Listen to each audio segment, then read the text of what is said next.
Good run and comeback, Ashley. Hey y'all. Welcome to the Harlem season 2 recap. They are not doing a full season drop like they did last season, which thank goodness, because I need something to watch every week. Okay. Everybody ain't got to do the binge watching like every other episode. So I'm excited. They released 2 episodes, episodes 1 and 2. So we're recapping it. We're a little bit on CP time. So might take a couple of minutes for people to pop in, but let me introduce the recap crew. Erica Savage Wilson, hey boo, hey. What's going on, boo? Hey, y'all. Season, you want to put your government name out there? Season, Miss Season. Yeah, Nurse Season. I mean, people don't believe it's my name anyway. I done been called a stripper so many times in my life. So, Season's my name. Season is her government. Hey, Ashley. Hey, what's up, y'all? Ain't nothing going on but the rant. Girl, say And that. Beyonce tickets. Oh, the Beyonce tickets. Yes. And Beyonce tickets. What is it in the Hunger Games? May the odds be in your favor. Is that, May the odds be in your favor. May the odds be in your favor, child. Oh my gosh. If you I got out my there, pre-sale tomorrow. Wish me luck, y'all. listen, I did a lot for those Beyonce tickets. I pulled an all-nighter, which normally I'm an insomniac, so it's not a problem. But this time, of course, it was the longest night ever to get to 4 a.m. It took me from 4 a.m. to 8:30 in the morning. Well, maybe not 8:30, 8 o'clock to get the tickets overseas. So yeah, but we in there like swimwear. I don't know how many black people are in Edinburgh, Scotland, but we gonna be there. Okay. Hey, Michael. All right. So I did say when I posted on social media, and I was super last minute with it because I had other stuff going on.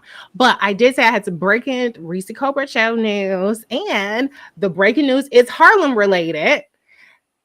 I will be interviewing in the upcoming weeks Shaniqua Shande. She plays Angie on Harlem. Oh, I got so many questions for her. Oh my God. My fave. She's my favorite too. I'm not just saying she's my fave because she agreed to interview. She was my fave last season. Okay, when we did the recap, I said that. So I'm so excited, so excited that she's coming on the Reese Cobra Show, Sirius XM Urban View, channel 126, every Saturday, 3 p.m. Eastern. Catch it on demand on the app. Okay. Wait, so, every Saturday? Every Saturday. Mm-hmm. Oh yeah. It's well, wait a minute. My show was every Saturday, right? That's what you meant? Oh yeah, because it sounded like you were saying she's coming on your show every Saturday. Like, no. She ain't doing that. She ain't doing that. She's booked and busy. Okay. But we're gonna have her coming up. There's another guest. I'm excited about all the guests that we're working on scheduling. There's one person in particular I'm so excited about. But I have to hold back. I can't announce it just yet. They might be on this Saturday. If not, maybe next Saturday. But working really hard on it. Somebody I just have grown up loving. So it's gonna be good show. Thank you, Erica, for rocking the mic with me last Saturday. I know I really enjoyed you guys. I was good episode. Your sister is crazy. We had a good time, and I tell Erica she's always welcome. This Saturday, actually, CJ is coming on. My husband Charles is coming on. We're doing I was thinking it's a pre-Valentine's Day thing. It'll give us an opportunity to get the audience a chance to know a little bit more about me. I've been on Roland, I've been on Clay, I've filled in, but it's always very topical about what's happening. And so this will be a little bit more about my personal life. So, I should say our personal life. So tune in on Saturday. Anyways, okay, so I got all that off the way. I don't know. Maybe MD Turp is busy tonight. Karina, the 3J, all of them folks, I'm sure they'll pop up eventually. It was last minute notice. But anyway, let's go ahead and get into this. So, I'd like to start off very high level. Do you guys give, or maybe should I do episode 1 and 2 separate? I feel like they go close enough together where we can talk about them together. Yeah. So we can talk like it's an hour. Right. Okay. So the season openers, are we loving it? Or mid, or they didn't really do it for me. Everybody on 3, show of thumbs. 1, 2, 3. Okay. I hate to have bad news go first, but Ashley, since you were the contrarian of the group, high level, why was it just mid for you?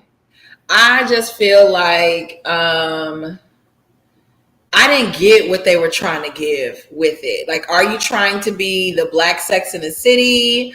Are you trying to be, it made me feel like, dang, where's Run the World? That's what it made me feel like. I know, y'all. Wow. It made me feel like, where's Run the World? Maybe because I was really annoyed with Camille and her level of selfishness. Oh, yes.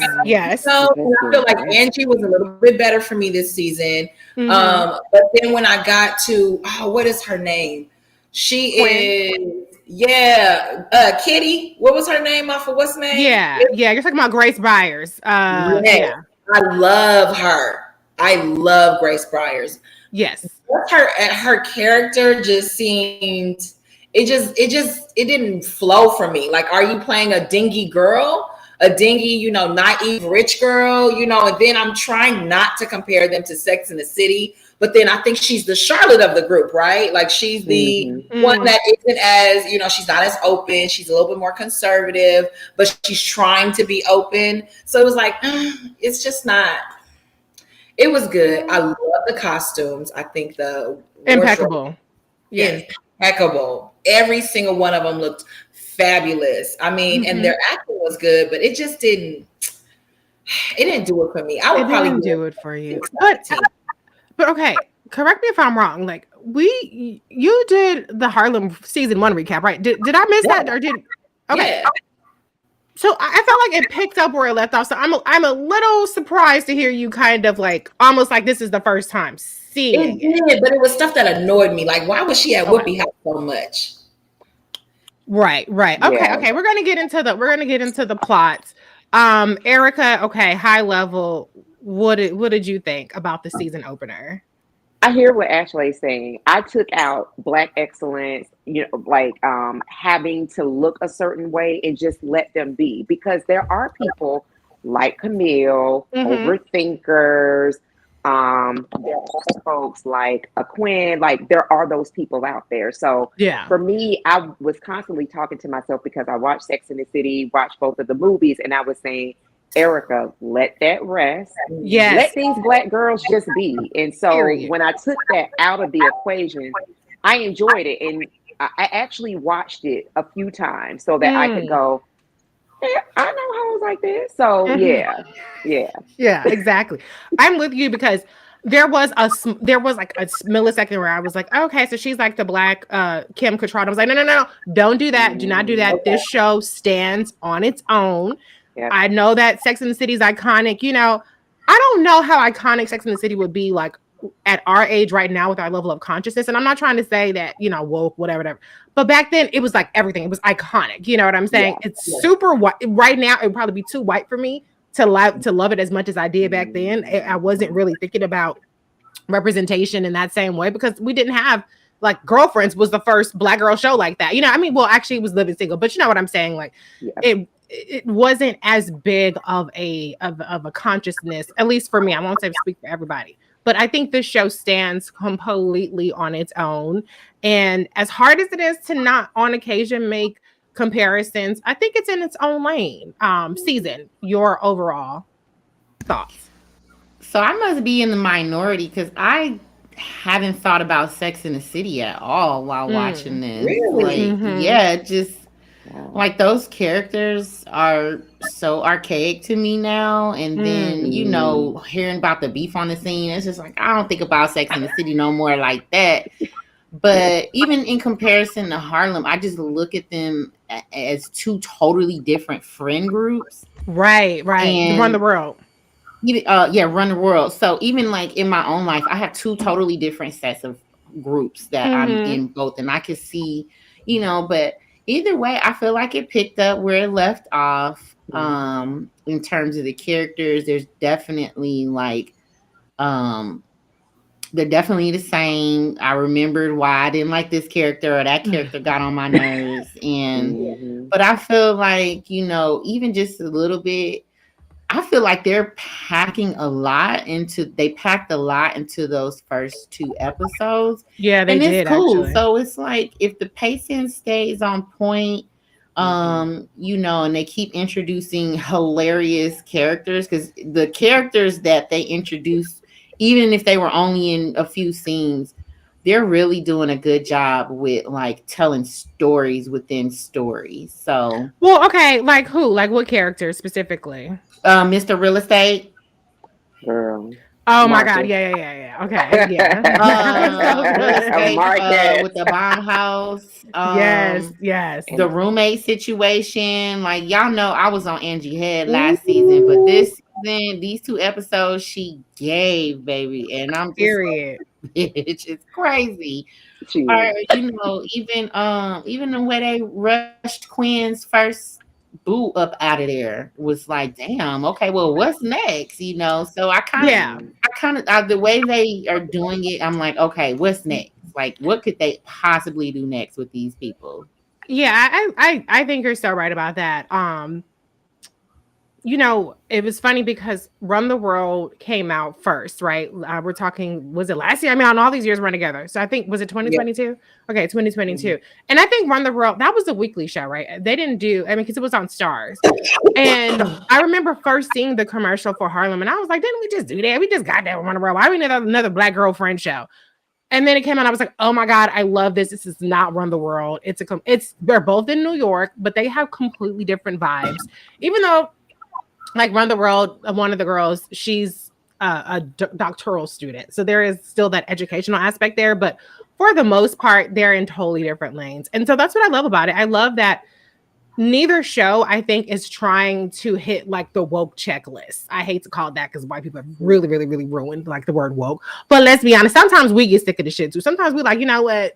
You don't have to be so heavy-handed all the time. We just want to live. Yeah, we just want to be great. It doesn't have to be that deep all the time. And I love that they're not trying to represent 100% of Black women with each show, number one, and with each character. Each character makes sense as its own individual, hate them or love them. So for me, I loved it. I was like, oh, thank God. There's more each week as opposed, because I would just be sitting there back to back to back watching. So I'm happy about that. But okay, let's get into the actual plot. I think, you know, the biggest turnaround for me was Camille. Like, Camille is so fucking annoying. She's awful. She's terrible. Like, I'm trying to feel like, did I miss something last season? Because I loved her last season. And this season, I'm like, she's insufferable. Like, the show picks up with right after, well, it picks up with her doing her lecture thing, which is fine, whatever. But it picks up with her kissing Ian. I don't normally, you know, I'm rooting for everybody Black. So it's very rare. And I don't know what Mira is, South Asian, something. I don't know what she is. I don't think she's Black. She might be mixed. I don't know. I don't want to. If she's mixed or Black, my bad. But I don't normally root for a non-Black woman over a Black woman. But the way she read Camille's ass for filth, I was round of applause. Erica, I'll start off with you. Your reaction to the immediate aftermath of the Camille and Ian kiss. The top of my notes say Camille. Bah!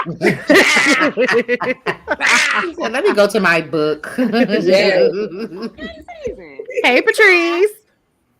Oh my gosh. So I have to say, I was not a big Camille fan last season. She gives whiny, she gives doesn't know what to do, damsel in distress, all of that shit is annoying to me.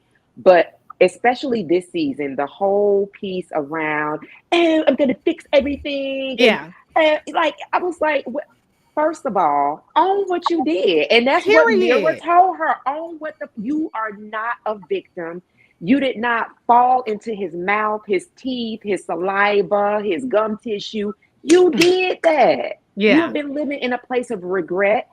And I know we'll get into it earlier, but what Jameson said about him being a placeholder was absolutely fucking true, because she does not possess the ability to execute a decision. Make a decision and be gone.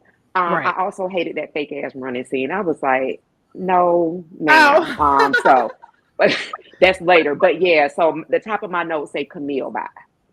You know, Ashley, what was so striking to me was, so Mira read her ass down, and she read Ian too. Like, isn't she the same? Basically, isn't she the same bitch that left you on the curb? Isn't she the same bitch that did da da da da da da? And she called her flaky.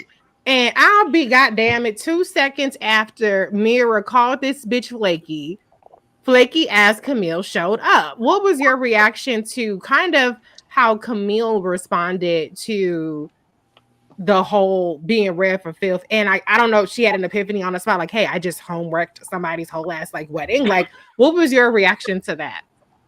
I was annoyed. I was so annoyed with this idea that, well, I'm going to go on this apology tour and everybody's going to forgive me and that's going to be everything. And then him and I are going to have this happily ever after. And it's like, I know bitches be out here stupid, but come on.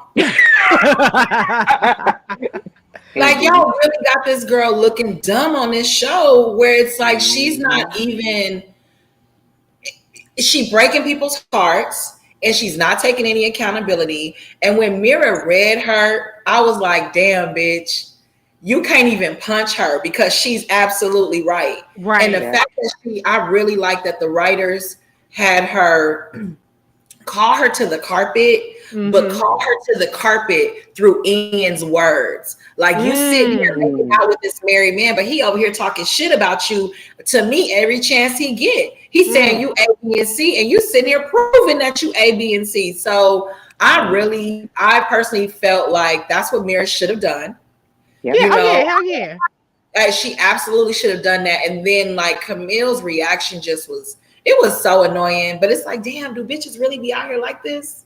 Do they really be, going after these men and thinking like this is ordained by God? It doesn't matter if you're gonna get married tomorrow to her. You are supposed to be with me. It's ridiculous. It's ridiculous. Well, I mean, at the end of the day, like, if a bitch can steal your man that easily, then bye. She probably did you a favor. However, own it, bitch. Own it.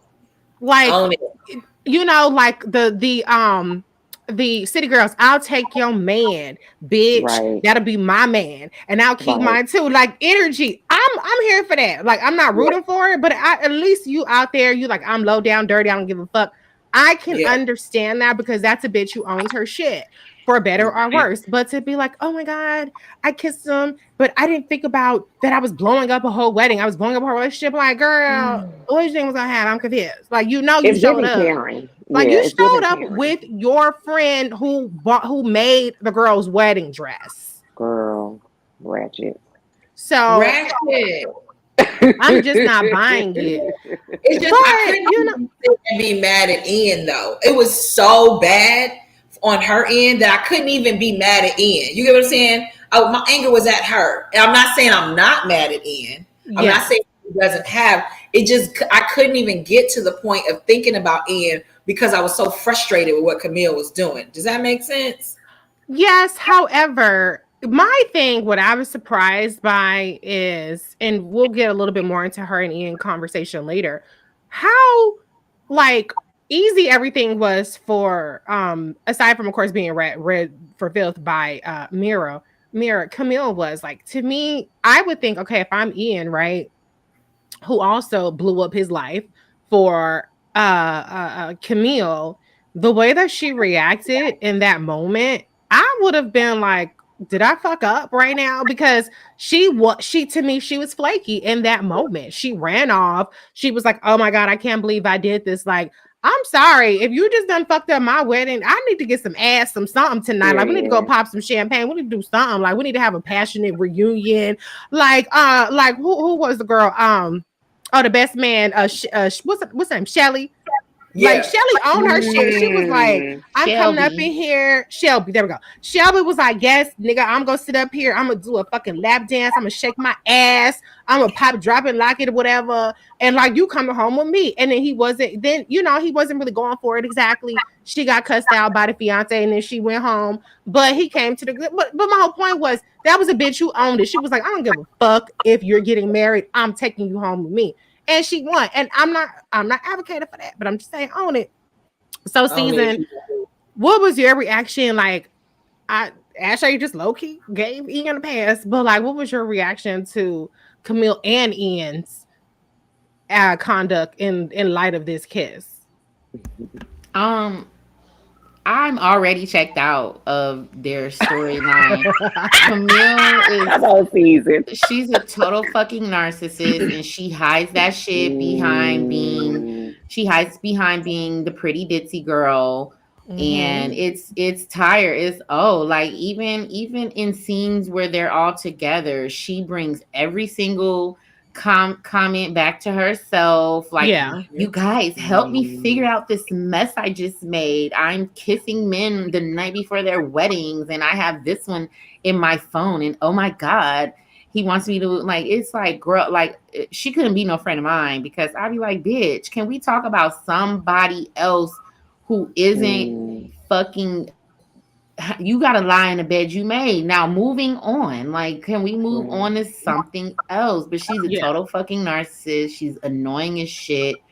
And that running scene was fake as fuck. And as far as Ian, like, they aren't really developing his character enough for me. Like, I'm over it. Okay, you went off, you left to go be a chef. You met a meal ticket. You was gonna settle for her. Okay, boo, boo, boo. That's cute or whatever. But he gonna make her pay. It's not finna be easy. That's not gonna be an easy route for her. And it's like, you're not even really rooting for them. Like, I'm not rooting for Camille at this point. I'm just checked out. Like, she's supposed to be the main character, I feel like, but I'm not even interested no more. It's dumb. And Jameson was, I've seen the previews where it seems like he might try and come around on some we're friend shit, but I really appreciated the way he handled her, because it was bitch, I'm out of here. Okay, bam. You can't say if you want me to stay or not. Cool, bet. Like, oh my gosh.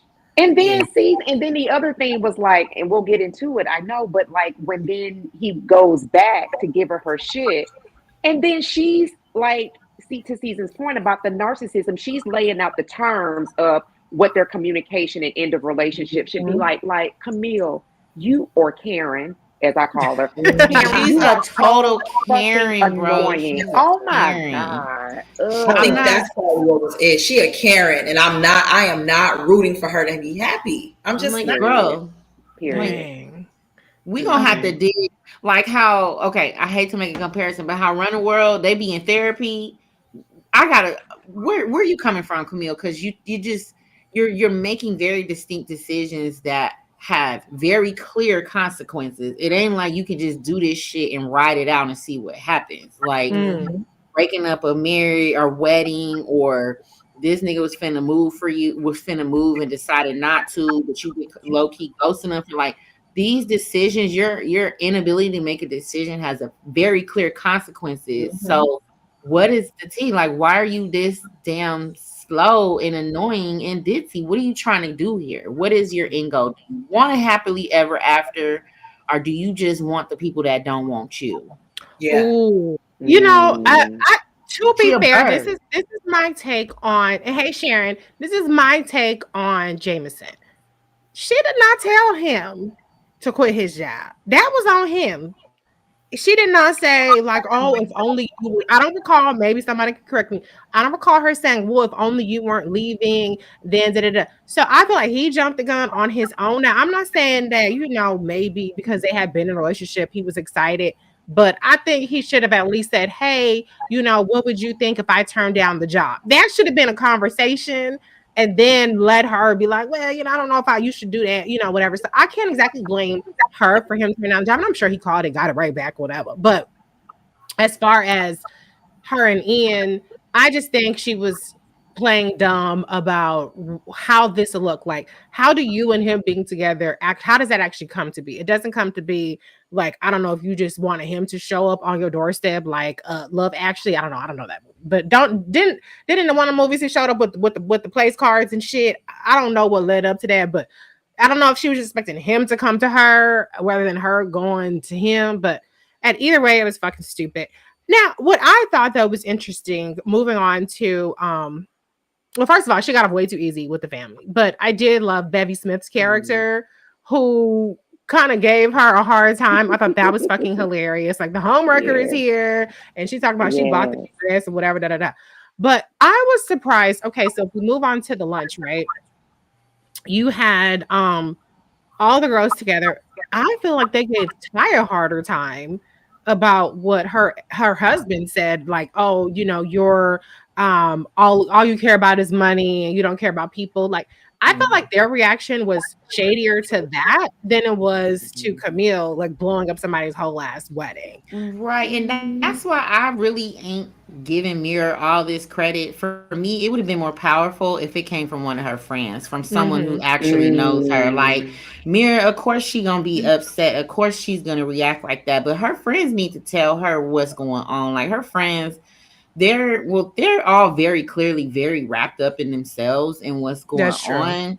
But still, to me, I feel like it would be more. It would carry more weight for me and be like, yes, that bitch, let her have it. If it came from one of her friends, because they do just kind of gloss over her shit, and it's like, do y'all care or like I don't know, but yeah, she's not really held accountable by her friends. But I mean, let's be honest. Okay, let's just be honest. Yeah. Each of you answer this. If your friend got the man, I'm not gonna say by any means necessary, but she got the man. She ended up with the man. Would you give her a hard time about it, even if it was ill-gotten gains, I guess you could say, or would you like be like, well, what's done is done? Ashley, I'm gonna start with you. Like, let's say you're Camille's friend. At that lunch, would you be like, well, bitch, you did it. Like, what's up? Boom, boom. Or would you be like, no, you know you fucking wrong. Go ahead. Uh-oh, she frozen? Okay. Erica, keep it real. What would you do in that situation if you're Camille's friend? Okay, here's Ashley. Would I give if I'm Camille's friend? Yeah, if you're Camille's friend. I'm probably annoyed with Camille by now. So what would you say specifically to Camille in that situation? Oh, she's gone. Okay, she got to get her camera back together. Okay, Erica, what would you say for or against your friend Camille?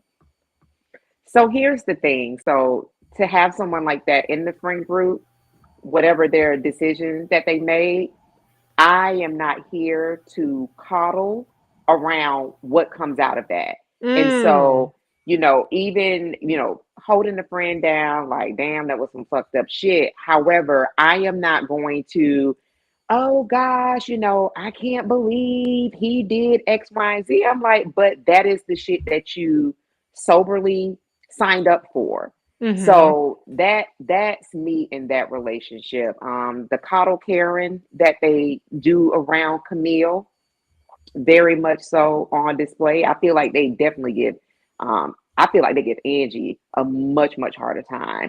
Yeah. Because Camille does not have her shit together at all. So no.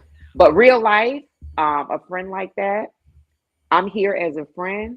But don't come with me. Don't like crying on my shoulder about things that they have made grown adult decisions about. Like if the nigga ain't coming home, you saw in his text messages, he's still reaching out, or you seen DMs, and it's like, okay, like what did you expect to happen out of this relationship that you curated, no matter how long y'all have been together before? Like this is the shit that you actually signed up for. So. That's interesting. So you're saying it's not necessarily on that spot you're gonna run her whole ass down, but you're saying that from that point forward, bitch, don't complain. Because anytime you complain, I'm gonna let your ass have it about how you got them. Here for it, yeah. The reminder, because to me, like some shit just needs to be sat with. Like you need to sit with this. Like this is your decision. I'm your friend, but this is some shit that you made a choice about. You want to keep staying in the shit? That's on you. Okay, in the comments, y'all chime in. Ashley, what were you starting to say? So the question was, would I tell Camille about herself after she's already won her man? Yeah. I wouldn't necessarily tell her about herself, but I would be asking questions like, you sure? Yeah. This what you want? Okay. Like, let me make sure this is what you're trying to do. Like, and it may be a question that I would ask that would get her to thinking about the situation as a whole. But my question would be, you already left him and sent him off to Paris. He only been back for how long has it been? Maybe a month, right? No, because he said I think it's been a couple months. It's definitely been a couple months. Yeah. So he been back for a couple of months, which you haven't really spent any time with him. He been over here with this other girl. So the question is, what makes it different now? That would be my question to her. But didn't they have a kiss? Like, didn't they go through this whole thing and they ended up having a kiss? Because weren't they held at gunpoint, or did I make that up? Wasn't that a whole thing? No, that's it. They had a kiss before. They had a kiss, but that's not. He been gone for a while. You don't know who this man is right now. So that's true. My question would be, are you sure? What's different now? Because you out here causing people to lose a lot of money off of a wedding. You causing another woman a heartache. You already know he clearly a cheater because look what he did the day before his wedding. So the question would be, you sure about this man? But at the end of the day, it ain't my pussy, so I ain't got to worry about who you doing, what you doing. It's your business, your stuff. You make your decisions for yourself, but just make sure you're going into this realizing what your situation really is. Hey, Mom, she just joined the chat on Facebook. Okay, Season, you started. Season, you started off. Okay, what specifically do you think the homegirl should have told Camille at that moment? I mean, or what would you? Let me put it differently. What would you have said in that situation? First of all, my homegirl ain't gonna be hounding me, crying on my shoulder over a nigga that's engaged. Period. Once this man popped up in town and he engaged, his wedding is planned, bitch, you need to shut up and move on. Period. If you start making like actual moves, like okay, you want to confess your love to him, okay, get it out the way. But you plotting and whining and interacting with him for months leading up to his wedding on some we just friends. No, bitch, you're being sneaky as fuck, and that shit's not cute. Because if you was engaged to a nigga and his ex-girlfriend we'd be riding out to beat her ass. So I wouldn't let my friend participate. I wouldn't sit back and just let my friend participate in that type of behavior in general without being like, girl, you need some fucking therapy. You got this nice dude who's trying to get with you. He seems really into you and you pining over. He don't want you, baby girl. Unless he shows up and says, I want you. I'm calling off my wedding. Is it? Then you need to move on. So that's, to me, I mean, obviously for the sake of the show and being interesting and just having her character be zany and running around all romantic. This is not romance to me. I haven't seen any type of romance displayed. I haven't seen any type of undying love. It's just really them like, damn, we should have never broke up. But y'all moved on with your lives. So, I would have... off the marriage. He didn't break off the wedding. Mira broke off the wedding. Yeah. And if he really wanted to be with you, he would have took your ass up there the next day and been like, look, I'm not marrying her no more. We saw that on with Best Man. On the Best Man, another fictional show. Another fictional show. But I mean, like Ashley, that friend, like, girl, you need therapy. Or you need to see what's going on. But I'm that friend, like, are we still talking about this engaged man that you dumped? Let's stop. We got to stop the madness. But I just feel like her friend should have, I mean, after the fact, like, okay, the wedding's off, they working shit out. It's like, look, girl, you did that, but I don't have a lot of respect for him. So we're going to have to set some boundaries and ground rules on just really having me be involved and on this roller coaster with you. Because to me, I wouldn't see it as, okay, well, that's it. Y'all going to live happily ever after. It's still going to be that roller coaster. I'm getting off the ride. I wish you guys luck. Wow. You need to shut the fuck up and stop being so narcissistic. Because and don't bring him around because I'm gonna talk shit. Yeah, I'm gonna be like, oh, where her ring at? You was ready to marry this random bitch. Where her ring at? So that's the type of friend. And honestly, I would hide a lot of it in jokes because I'm that friend that's always cracking jokes. But nah, I'm gonna let her know, like, this is some wild ass shit. Are you okay? Are you okay? Are you okay? Like, this is not normal behavior. That, okay, right? I'm gonna go to some of the comments and then I'm gonna give my completely unpopular take on this. Not completely unpopular. Yeah, this is a completely controversial take. Okay, O'Shea says, or O'Shea. I'm so bad at names. I think it's O'Shea. Says Reese, I saw the invite on your Twitter. I love seeing intelligent Black women occupy spaces of thought, opinions, politics, or anything that gives Black women a clear voice. Yes, thank you.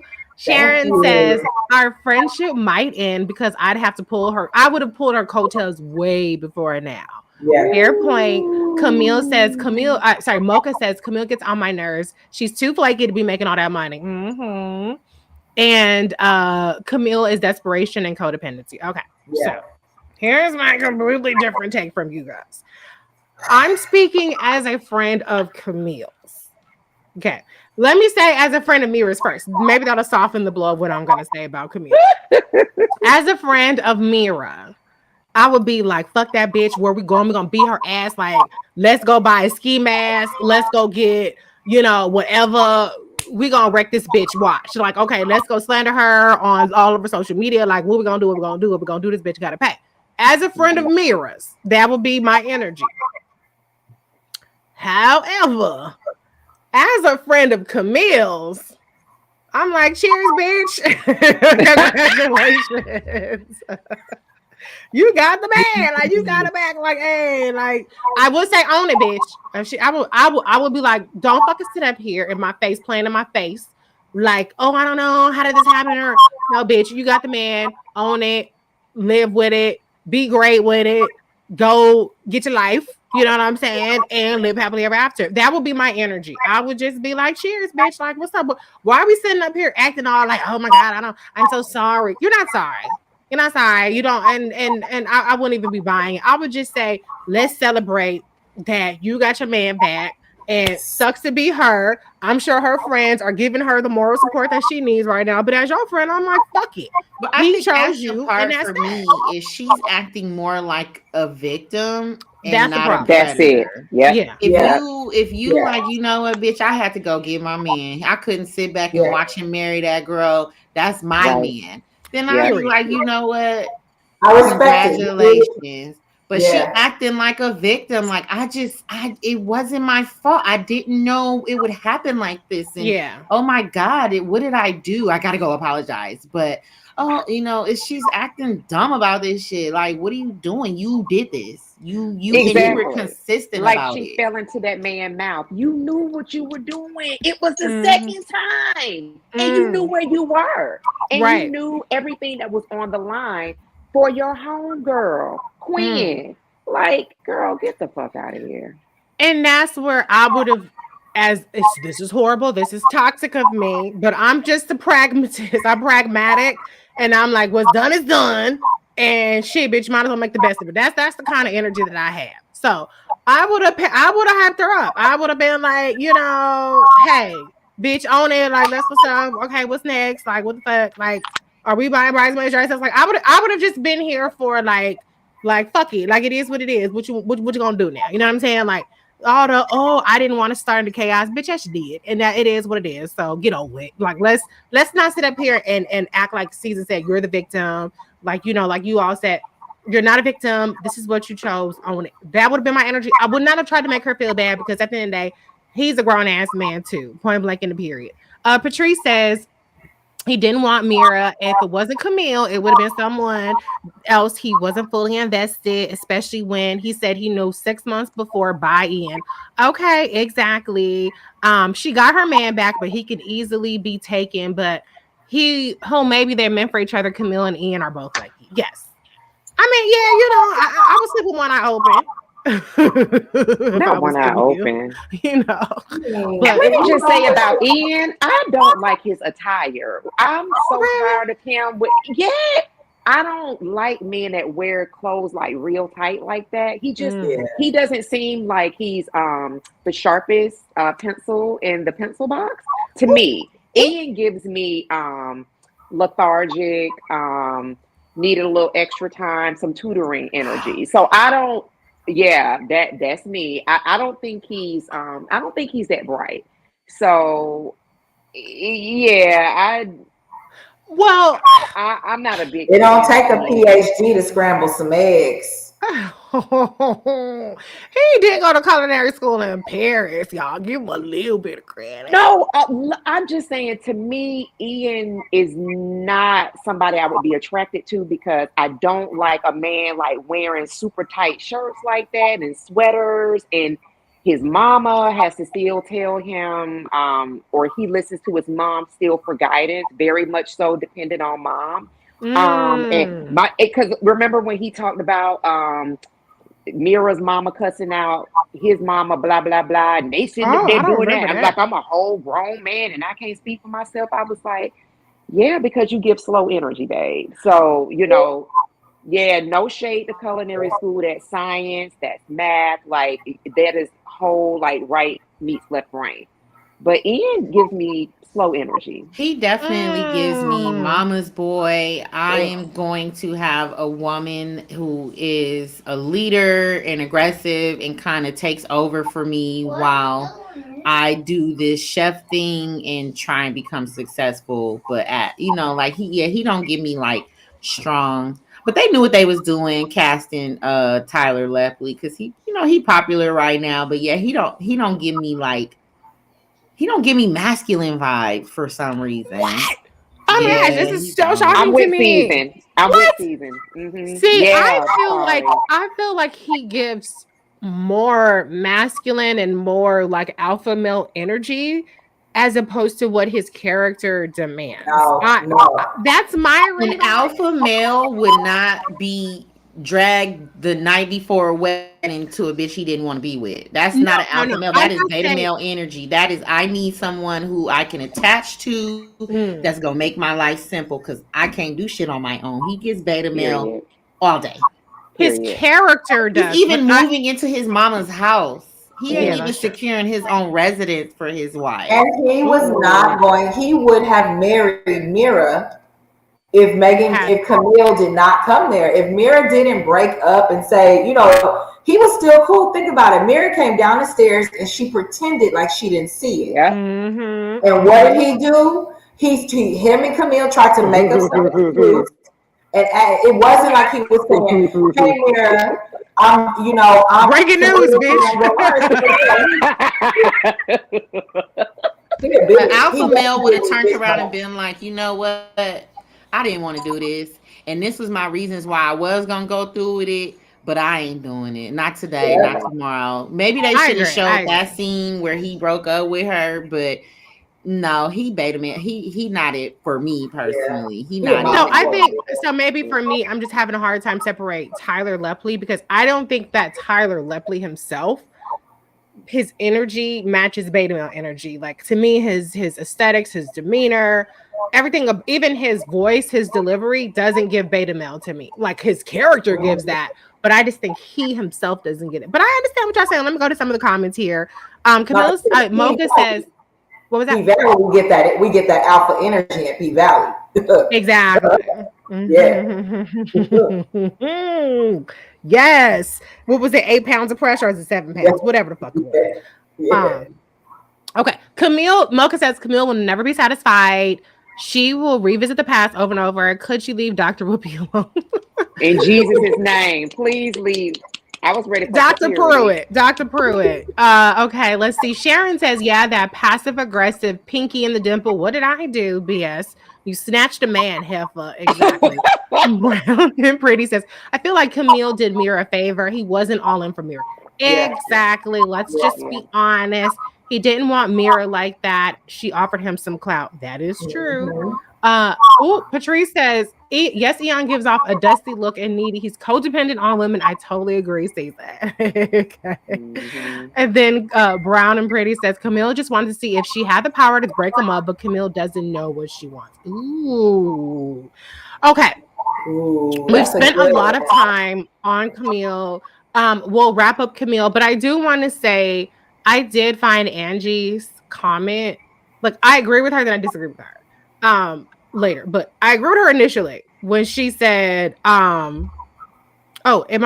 mic messing up? Feedback. I can hear it. Okay. Is it okay now? Do I need to step back? It's okay for me. Okay. For Camille, I mean, when Angie said She said, your karma is so fucked right now, so you might as well take the easy route out in terms of, and okay, so there's an echo. That's what Patrice is saying. Okay, I don't know why there's an echo for me. Try turning my mic down a little bit. Let's see. Okay, is that a little bit better? No, I still hear an echo. Still, see, yeah, that's that feedback. It might be somebody doesn't have on headphones, and that could be what's causing it. But yeah, anyway, all right. So I'll try. Hopefully, it's not too annoying. But anyways, so I kind of agree with Angie in terms of like, hey, you've already fucked up bad enough. Like Jameson, just take the easy route out with Jameson. Like he's already leaving. Like just ghost him. Like they're calling it soft quitting now when you like quit a job over time. Like just let him linger off. It kind of blew up though when it came to Jameson deciding that he wasn't going to take the job, and then to kind of confront her. Now in that circumstance, I do get where Ian was coming from. Kind of like, bitch, I blew up my whole life for you. I had to face my whole family, all these people who travel for our wedding, and you don't even profess your love for me to the guy you broke up with under much, less intense circumstances. I'm seeing Ashley nod yes, and I'm seing Erica shake her head. So Erica, you were not feeling Ian, and that you were not feeling Ian's point, or what? What is your reaction? I don't like Ian. So I think that's just, he's very milquetoast for me. So I don't like Ian, and I don't think Ian fully took responsibility for his role either, because for him to have been with Mira for the length of time that he was, to come back to New York, pretty much have the expectation of being around Camille, knowing the way his mom felt about him, who dominates the way that he thinks and approaches things, like on that you two have issues with decision making as well. And so you're still in this space of kind of like, I really don't know, but Mira's good for me. She's connected. Like neither one of them own their shit. And I just really, this is me. It was really difficult for me to listen to Ian because I had to keep looking at them tight ass thin sweaters. To me, Ian is eye candy. Maybe I'm in the minority here, but he's eye candy for sure. But I check out of all their scenes because it's like they ain't talking about shit. They really not talking about shit. Damn. Okay. And I thought I was annoyed with Camille, but y'all more annoyed. To be fair, though, in the second episode, they did have a come to Jesus moment where Ian does take accountability. He was like, it's not all you. I played a role. Actually, I think not all you is an understatement to what he said, but he basically said, like, I knew 6 months ago that I wasn't really into it. I made the decision with you. It was my decision. And I feel like, he did take that accountability. Whereas before it was kind of all falling on, Camille being the villain, which they're both a villain. But to be fair, he did eventually take accountability. And if I could just say this real quick, like, so Camille obviously has been running behind this man for quite some time, because when she talked about him 3-dotting her, and she's always a person when they have conflict, she's the one that has to go after him to resolve it. That's why I was like, see, yeah, like both of y'all together, Karen and Ken, get the fuck off of my TV. It is just not Karen and Ken. Stop. He is still connected to his mom and women making decisions for him. Like even Aunt Debbie was like, here comes the plot twist. When she was looking at Camille, why you fucking around with my troll ass nephew? Like she know he ain't shit. She did say that. He sits on the teats and waits to be fed. So for me, that was furthering just, he did not, to me, accept any accountability or responsibility for his shit. Fair point. Ashley, anything to add? When he came over to her house and they were sitting on the couch and she was bringing it up like, you didn't basically call him out saying he didn't take accountability. And he was like, I don't want to talk about this right now. I was getting up and getting ready to storm out. I was like, oh, you're a bitch. Oh, wow. Okay. Now it all makes sense. You're a bitch. Because for me, if you really try, one, you're not standing on what you did. You didn't break up with your fiance. She broke up with you. Now you at this woman's house and she's trying to have a conversation with you, whether it's idiotic or not. She's trying to have a conversation with you, and your first thing is to get up and run.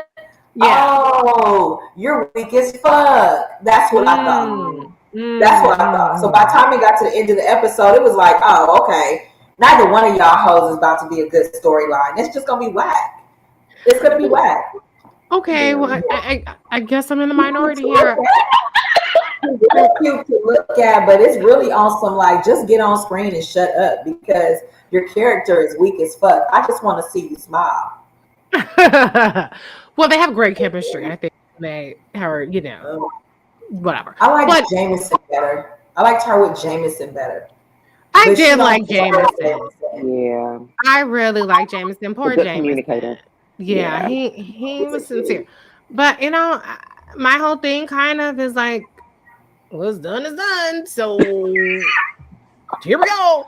But I do think it's gonna be interesting to hear or to see. The plot is going to be obviously them working through the challenges. Like they're different people, and how does that look now, years later? After their, ill-fated, supposedly would-be trip. So I think that's going to be really interesting. It's not going to be that interesting. It's going to be interesting for me. It's not I'm interested. The excitement for me was Angie. That's who I'm ready to talk about. Yes, let's move on. I'm going to save Angie because Angie had the best parts of the whole show. So I'm going to save her. Let's see. Hey, Karina. She said, damn, I never knew we girl. I'm so sorry. It was so last minute. Normally we do Tuesdays, but I was doing rolling last night, Karina. I think I saw you in the comments. So yeah. And yeah, she said I was getting ready to binge watch it and I found out they're slowly releasing episodes. Ashley, I think I'm gonna mute you just because I think the echo is coming on your end. But unmute yourself whenever you want. Okay. So let's move on to Quinn, because I think we can kind of get Quinn over with pretty quickly. So Quinn picks up the season. I don't know what's going to happen with her Vogue spread, thanks to, Camille blowing up their wedding. However, this whole like lesbian thing was funny, I guess. But I mean, I think Ty brings more depth to that whole discussion. I think that Ty represents the community in a different way than what we've seen. And I like her being there because it's not super on the nose, not super heavy handed. And I feel like Quinn was like the woke checklist of lesbians. Like it was so heavy handed and so on the nose. I will say, I do think that Quinn, there's a certain like naive charm about her. She's a people pleaser. And she kind of sucks at this whole relationship thing, and even though she tries so hard. So there's a part of me that feels bad for her.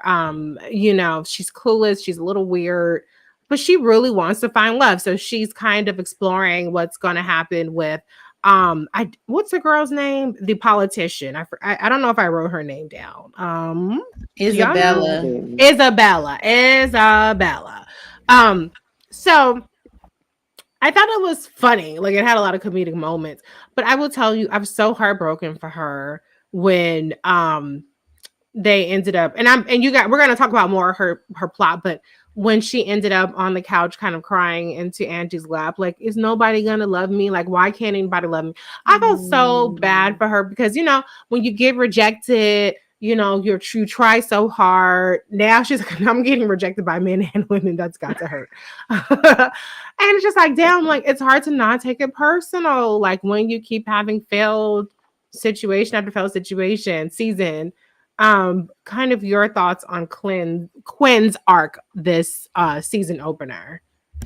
I mean, for me, Quinn and her like ditziness, it's way more believable and genuine than Camille's. Like she is just like, it's very clear what her focus is. She has her successful business, but she wants to be fulfilled in other ways. She's looking for love, and she just kind of misses those cues. She's a little green and naive, you know, and people be running circles around her. And the fact that she hit it off so like organically with Isabella, she probably really was like, damn, maybe this is the key I've been missing my whole life. Maybe I'm a fucking lesbian. And she really wanted to just enjoy that whole experience. She wanted to really like immerse herself in it and do it right and not like just experiment. Like she was like, no, I think this is probably what I've been missing. And I mean, maybe that's a common experience that a lot of, you know, women have when they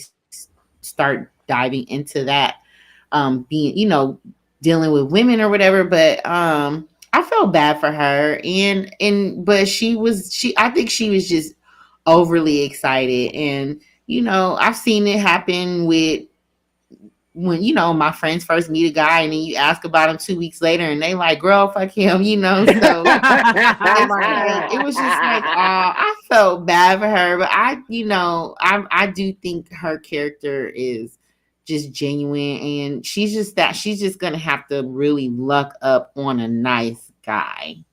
Or she's gonna have to luck up on a really nice partner, because you know, she's just a sweetheart, and she be giving that Miss Angie all kind of passes, because she like her codependency is different from what we see from like a Camille or whatever. Like she is a complete and total opposite of Ty. Ty's she's my favorite character on the show. But like to have them two pitted against not pitted against, but to see how they're on two totally different spectrums in terms of like being fulfilled and knowing what they want. It's like, it's sad, but it's also endearing. But you root for her, because you know it's gonna work out for her. It's gonna work out for Quinn. I hope it does eventually. But I think that maybe she falls hard, she falls fast, and maybe she just, I don't know if she's confusing like, you know, a connection with like maybe relationships, because there are people that you might connect with, and doesn't mean it's going to turn into a relationship. It just means that you guys have a camaraderie, a rapport, or sometimes even chemistry. I don't think her and Isabella had any chemistry whatsoever. It could be because she's not really lesbian. I don't know if Isabella is lesbian, the person who plays her is lesbian, but they didn't really work to me as a couple. But I mean, Quinn is awkward, period, like even with men. So I just think maybe that's how her character is. But yeah, let's go to some of the comments, and then Ashley, I want to get your take on it. Mocha says Angie is a whole vibe. Patrice says Ty's my girl now. She owns her shit. Camille should take notes. She knows she ain't shit. Mocha says, oh, Queen, she just dove on head first, literally. Yeah. Poor Quinn, she fell in love too fast. They only went on 2 dates, and Quinn won a relationship. She still felt bad for her though. Yeah. Sonia says, happy Wednesdays, you ladies look great. Thank you. And Karina says, same, Ty is my thing. Now, I will say that whole sex store thing, $4,000. Is that in New York prices? I don't know. But I think there was something charming about how she tried really hard to like figure this out. And her laughing, like when she went to go down on Am I 7 for saying go down? Do people say go down, or is it give head? I don't know, whatever. She went to go down. I'm waiting for Ashley to chime in and say, eat some pussy. She's gonna do it. I'm trying not to have Reese echo, but you already know, yeah, she was going down to eat that pussy, yes. For sure. I'm ready. Okay. And Ashley, take it away. Take it away, Ashley. Yes. She was so nervous going down to eat that grass. What y'all say? What we gonna say about what we gonna do? Because she was ready to chomp on that bitch. And I'm just like, dude, you gonna do it? You gonna do it? I was excited for her. I love Quinn. I think she's a top contender for my favorite, just because I love Grace. And she's gorgeous. But it's just like, she's just so ready to be loved, you know, like she just has all this love in her that she just wants to give. And when she was crying on the couch, I mean, I know a lot of women will relate to that. I know I do, having that feeling of just, I'm never gonna find someone, I'm lonely, Or why am I not lovable because these niggas is acting a fool out in these streets, you know? So I definitely, when I saw her cry and when I saw her embrace Angie and just tell her like, I can't make it without you, like you're basically my person. Oh, Quinn knocked it out the park with that. That was one of the most relatable scenes for me in the 2 episodes. And just her vulnerability in that moment. You know, she didn't try to hide her tears. She didn't try to act like everything was okay. Like one thing I will say that Grace is doing very well with this character, she is allowing Quinn to just be Quinn. Right. You know, she not trying to impress nobody. She ain't trying to be out here changing herself to impress somebody. And I like that they are showing this journey of her finding love by just being herself. So yeah, I'm rooting for her. Camille, she can fucking kick rocks. But Quinn, I'm absolutely rooting for her to win on this. I think they're doing great with her. Well, I'm rooting for all of them. Sharon says Munch. I forgot. You know, spelling you. Munch on that carpet. That's right. Oh my God, that was a thing, huh? That was a thing. Carpet. Yeah. I'm not gonna repeat the that. colloquialisms. Carpet muncher. You don't. I'm not remember that? repeating. I do remember that now.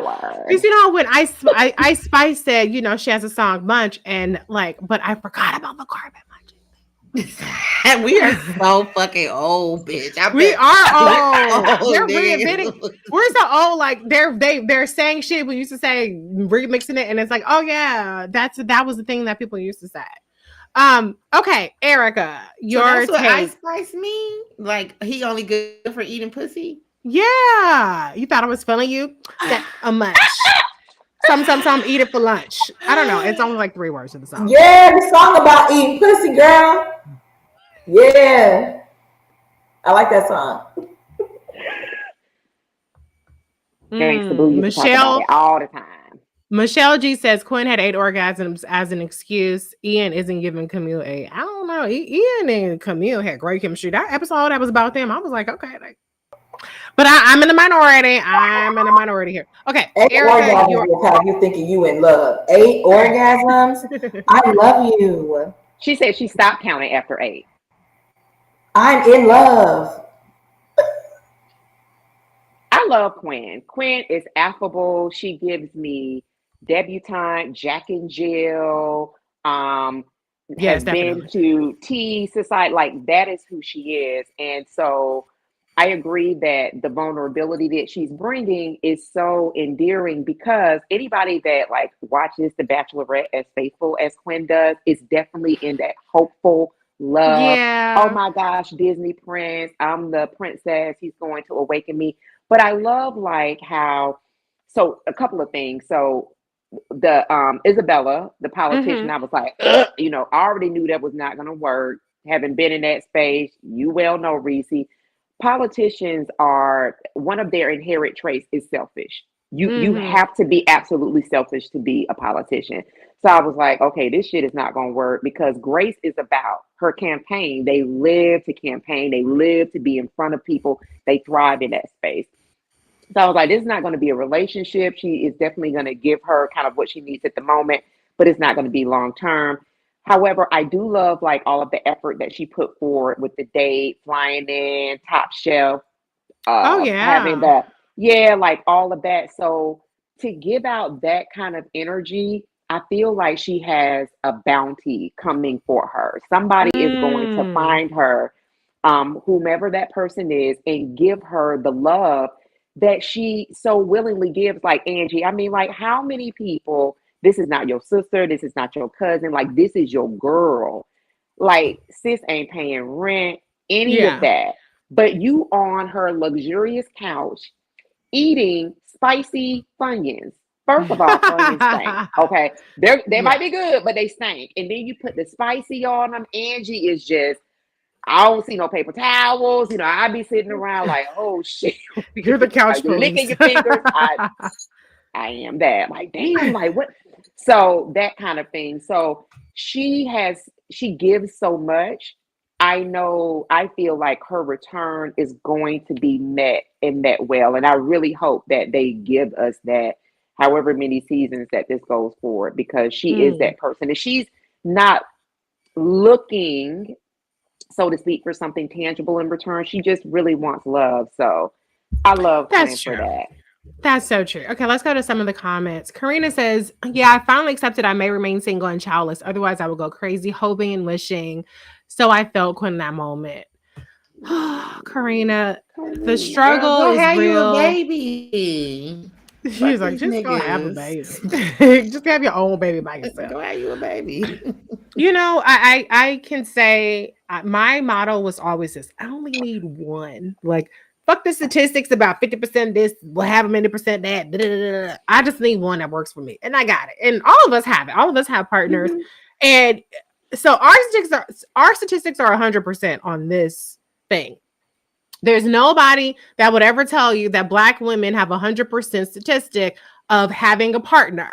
So my whole point is that it's possible, but I do think you do have to come to terms, to me, in my view, like that you're going to get what you want, or you're going to have to be content being by yourself. That was me. I was like, look, I want just and if I ain't got that, that's okay. I can live with that. I'm not going to go for all this other shit over here just for the sake of having a man. And I got it. So that worked out. But so I don't think it's bad to say I might end up alone, but I do think that it's still good to keep hope alive, because they don't want to tell you, or they want us to believe as Black women that we're all these things that make us undesirable.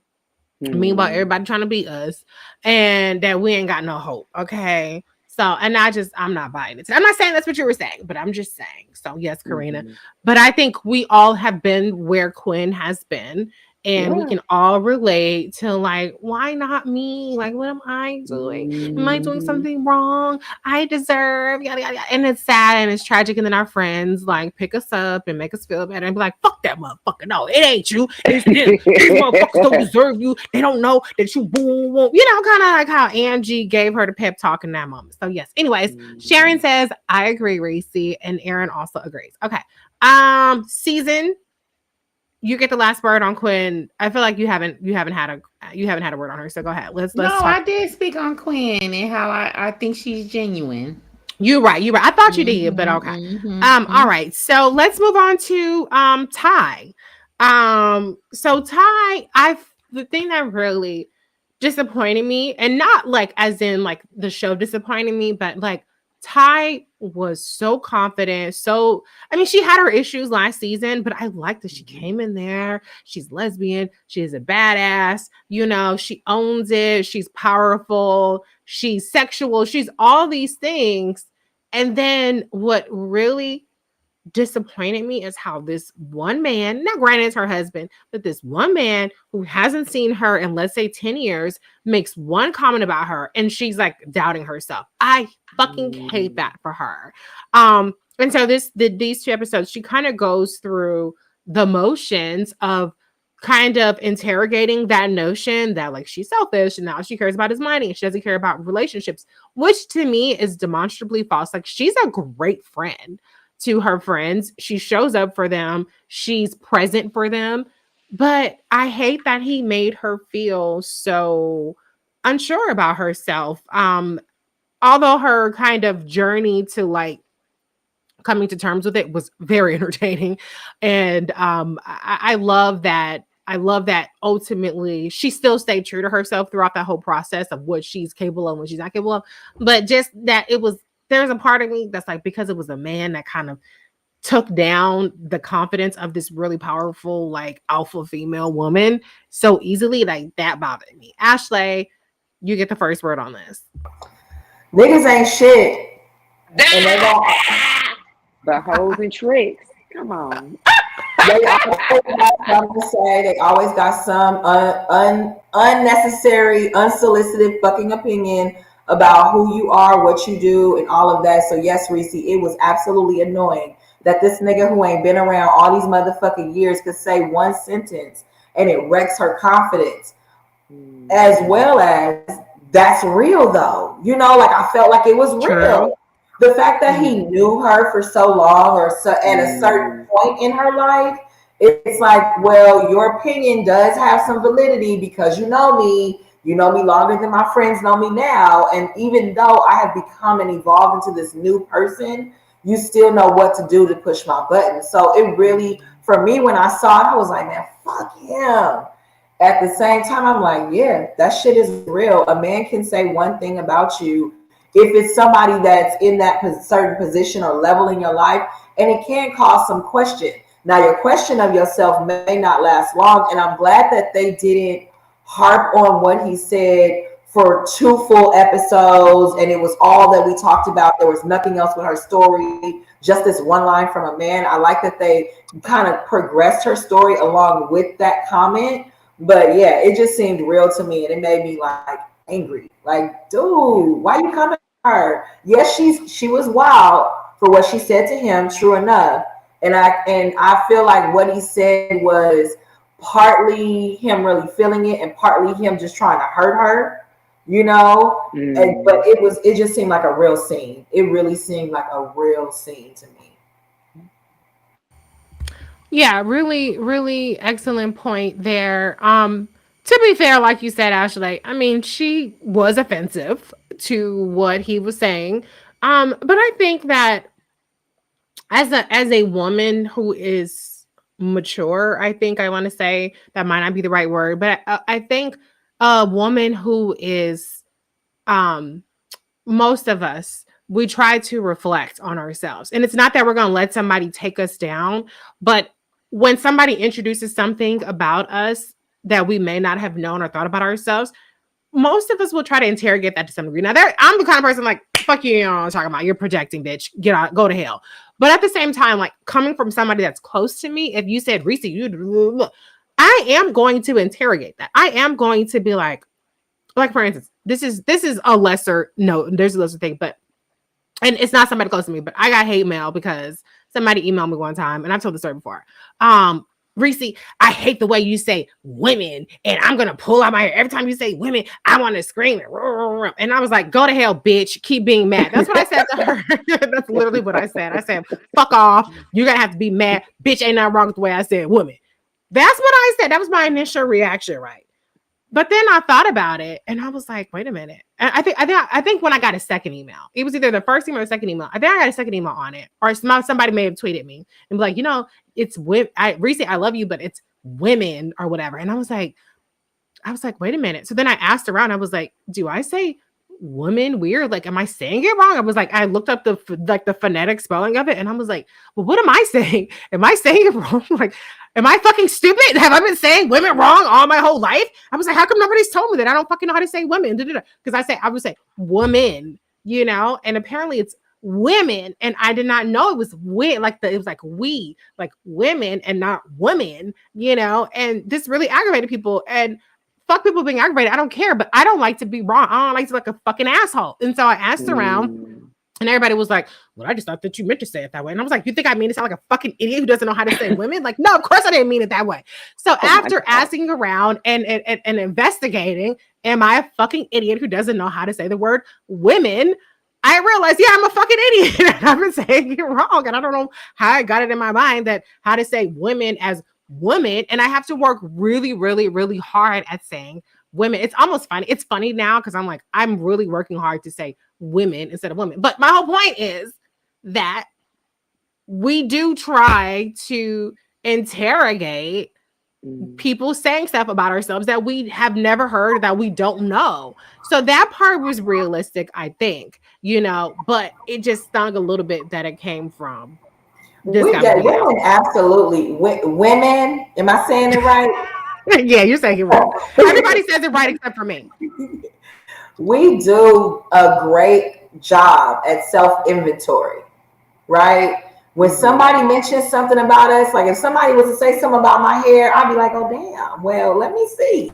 You know, is it a little bad? You know?" So we are quick to do a self-inventory, and I think that's one thing Ty did. She did a self-inventory, and she asked her circle, because that's who you gonna go to, the people you trust the most. Like, damn, am I saying this shit stupid? Do I sound dumb? You know, and hope that they. And I I can't speak for men because I'm not a man, but it does not seem like men have self-inventory as often as women do. Not as So They wake up with erections and decide to be the president. No, or not as a reflection. Okay, let's go to some of the comments, and then I'm going to go to you, Erica, and Season. Okay, it says, Aaron says, looking good, Erica Savage. Mocha said Ty lost her power when she lost her uterus. I don't know if there's a connection there. I think it was more so her ex-husband. Girl, what? Wait, what happened? She lost her uterus? Oh, she did have a hysterectomy. Remember? I mean, it was lost her uterus. What power did she lose? Let's unpack that. She's still getting that carpet munched on. Mocha, you have to expound on that. Okay. That's a little harsh. Yeah. But we're talking about a fictional character. We're not talking about every woman who does not have a uterus, for the record. Okay. Brown and Pretty says Quinn is giving Charlotte vibes. She's definitely going to find a partner that adores her. I believe in happy endings for everybody that deserves it. Sharon says he's mad because she didn't want him. Michelle G says, I hated how her friends seemingly agree with her ex instead of having her back. She should have let those comments roll off her shoulders. I do think that they could have, been a little more supportive, because I don't think that she's exhibited the kind of behavior that he described towards them. So I think they could have, and I think Quinn kind of cleaned it up a little bit. But in that moment, Mocha says Ty should have taken care of her man issue and uterine pain previously, not let them take her down. Dang, Mocha. Aaron says Sharon Wright, he knew her weakness. Karina says, fuck those haters, Reese. Now you can say women every Saturday afternoon, 3 to 4 p.m. Yes. Sharon says self-inventory. Mocha just laughed. I don't know if Mocha is gonna come back. Oh, okay. She said, Mocha said, shoot, I don't have a uterus. They yanked it. Okay, so she wasn't being shady. Okay. I thought Ty. I have so many follow-up questions, Mocha. Just real quick though. Yeah, Ty had her. So because Ty passed out from fibroids, they removed her uterus. And she was unconscious when they did that. But I think it was her husband that they called, and he authorized the surgery. If I'm not mistaken, I feel like that's how it went. Okay. We have run a little bit long. And we still got to get to Angie. Mocha says, remember, she thought she would lose her business. But okay, Ashley, one follow-up question for Mocha. Wait, let me look at Mocha profile picture before I ask. No, the math ain't math, and we might just have to skip this one. We're gonna be nice. Okay, so what you mean though, Mocha? Like, what this got to do with anything? Yeah, what do you mean she lost her power? What power did she lose by not having a uterus? That makes me worried. I can't lose mine, man. No, ain't nobody losing no uteri around here. It's a lot going on.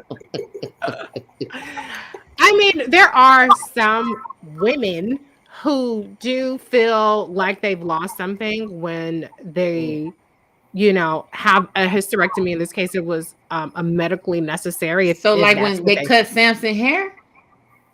Okay.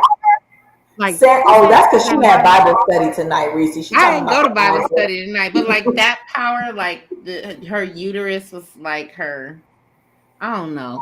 Maybe she's saying the fact that she didn't have a uterus, that's why she didn't cuss out that man when he came at her sideways. Like it made her weak a little bit in the moment, but she had to regain it. Yeah. Ain't nothing wrong with. I mean, I don't even remember what he said, to be honest. But it was short. Wasn't really listening.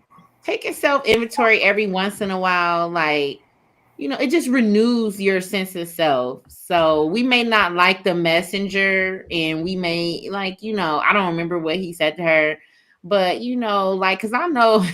So I kind of joke about it, but like I say, like, me and my husband, we have he has a 10 things I hate about you conversation with me every once in a while. And it just, I leave the conversation loving myself even more. It's like, okay, you hate these things about me, right? Great. I fucking love myself and I got to keep pushing, you know? So I don't remember what he said, but Ty, she's dope. And when she decided to like find that girl, the math was mathing on that formula. Yeah, I love that. Made sense. So yeah, that's all I have to say about Ty. I know we got to move on, but yeah. Well, I will say to your point, Cesar, I remember I was on a date years ago, obviously, and somebody was like, "Oh," and he said something about how I am. He said I was like standoffish at first, blah blah. And I was like, you know, how there's some things that you want to change about yourself. He was like, yeah. I was like, well, that's not one of them.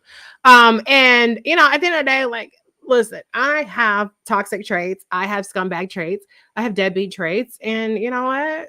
Fuck it, who cares? Like, I mean, I'm not changing it. I'm not gonna lie to myself. I'm not gonna suddenly be a person who like gets up at 5 a.m. and works out and like doesn't cuss and doesn't do like puts everything back where it belongs. That's never gonna be me, and I'm okay with that. And fortunately, I have somebody who's okay with it for the time being. Now, 20 years from now, he might be like, "Bitch, I'm so sick of your shit." But for the time being, we're 5 years into this marriage. He's still good with it. Okay, now to be fair, Mocha came back, and I completely understand what Mocha was trying to say. She said she should have been divorced. That man, she was vulnerable because he had control. He was the next of kin. Had she divorced him, she wouldn't have had those problems. So what she's saying is that she lost her power, meaning when she lost her uterus, meaning that because she was in this medical emergency, he had power over her life to like authorize the surgery that removed her uterus. And now, because of that situation, he's in a position to where he can get half her money or however much money he wants because they've been married this entire time. So I agree with Mocha in this situation. What she's trying to say is because she did not have her ducks in a row, she lost her power to this man. I don't think it necessarily was about the uterus. I think it was more so about the situation of him being next of kin and being her husband. So having some kind of, you know, claim to her financial affairs, and then obviously being able to make medical decisions. So, okay, I'm glad that we cleared that up. She said, but then she wanted to pay him off. He was not going away. Did she ever even divorce him or pay him off to leave? And Mocha says, I got it. Okay. So see, this is why we have dialogue, because, you know, sometimes like a one comment, this one liner don't really capture the whole context of it. But I'm glad that we cleared it up, Mocha, because I know she wasn't being shady. Okay. And then, Mocha, I can't see your thing. So if you're not a woman, my bad, but I'm assuming you're a woman because your name is Mocha Mima. But if you're a man, that's fine too. We welcome everybody on this. Okay. And then Brown and Petty's Pretty says, we all have that one person that has power to make you rethink everything. Absolutely. Okay. So, or not. Season is like, do I? Erica, last word on Ty. Shout out to Ty. She was wearing Future Collective by Kalana Barfield, representing. Yes. Ty. And honestly, Brandon, who could, you know, bite-sized ass that could fit inside somebody's pocket. I'm really excited to see kind of like what that relationship looks like before, because perhaps it was such a painful place for her to be in that it was like escape bitch. You know what I mean? So, you know, however someone is connected and has some level of pseudo power or whatever that's supposed to look like, to me, to execute at the level that he's feeling like he's able to execute kind of shows more of his bite-sized weakness. Yeah, bite-sized Karina. So I'm going like, you know, she's towering over this man, not just in stature, but like her badassness. Like, Ty, like, you know, I clean up hoes for breakfast, lunch, and dinner. I mean, we read all the shit on shit. We heard all the shit on She Be Toxic that she does. So for her to kind of like have that kind of energy, for her to have that kind of confidence to be in the tech space and be running shit in the tech space, and here come bite-sized Brandon with his bullshit. Like, I don't blame her to be like, I don't want anything to do with it. And I'm like waiting to see what's the backstory around that, because she becomes like a little bit more soft.